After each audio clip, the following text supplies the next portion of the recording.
这台电扳手是用户自行拆卸的，拆出来就装不回去了。不但故障没有解决，螺丝都没办法上紧。我们看这什么牌子，叫小郭，我都没有见过这个品牌的。它的电池插脚应该也是不通用的。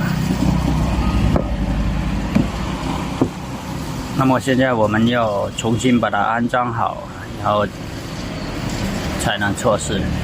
像这个样子是没办法通电开机的，不知道大家有没有使用过这个品牌？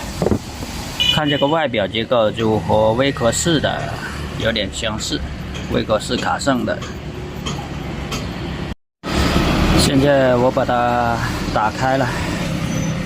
这个打击块看起来比较小，电机也是比较小，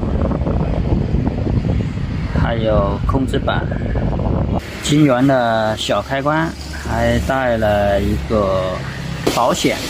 我们来测一下保险，看看有没有问题。保险没有问题的。然后我们来测一下电池。看一下锂电池有没有电压，这锂电池有问题啊，只有0点几伏，那么应该是和锂电池也坏了。我们先组装这一边吧，把它组装好。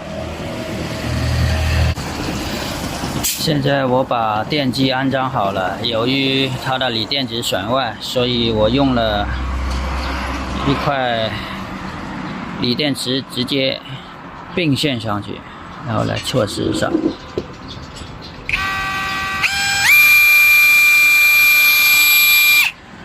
没有问题啊。好了，我们内部也进行了保养。然后把前面的释放套安装上去，我们来测试一下。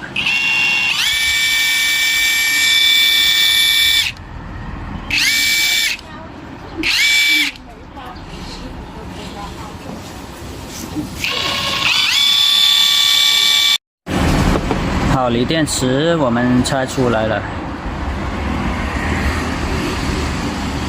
允孚亨的电芯。18650，1500毫安时，我们先测一下电压。总的电压也没有0点几伏，输出电压也没有。